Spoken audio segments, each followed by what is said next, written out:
do you look at the relationship between the two countries? For AI Summit, India is co-chairing it. Talk to us about the significance in the relationship.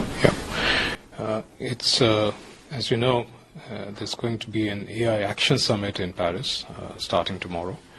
It's a major AI summit, and India would be the co-chair of this summit along with France. There would be several heads of state, heads of government, and industry leaders who would be present. And the significance of this visit is that India would be bringing to the table the concerns from the global south, that we would like the AI tools to be safe, to be trustworthy, to be secure, that there should not be any concentration of these tools in a particular geography or in a particular set of corporate sector, and that there should be an equitable access when it comes to AI technology being developed, and capability building, and how should the governance be looking forward. And India and France, of course, have a deep strategic partnership, as you're aware. It's been there for more than 25 years. We had Prime Minister Modi as the chief guest at Bastille Day 2 years ago, and then President Macron was the chief guest at our Republic Day last year. Next year, we're celebrating the Year of Innovation, and it's expected that President Macron would be there.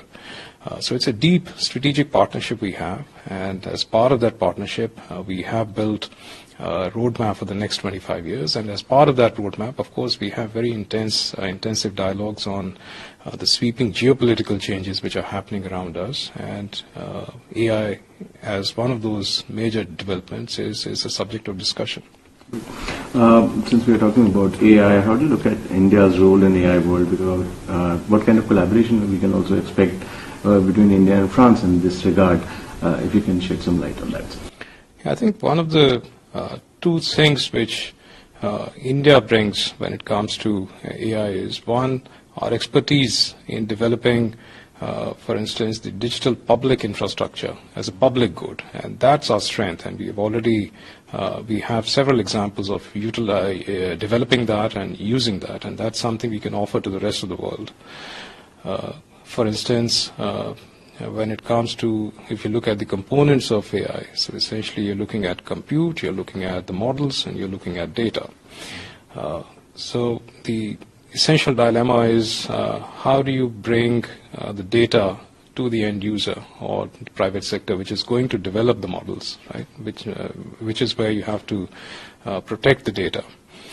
And making sure that the model is not being utilized for something it's not meant to. And that's where our expertise of creating the public intermediary, for instance, which we've tried to capture under our DAPA model, can be of immense use. And we are already carrying out some pilots in the health sector, for instance, in India, and that's something we are in discussions with France, many research bodies in France. In fact, there's likely to be a pilot in France on the health sector utilizing our concept of digital public infrastructure in the days to come.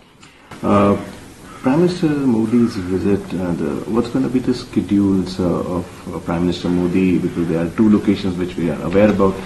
If you can throw us the point of view regarding the visit.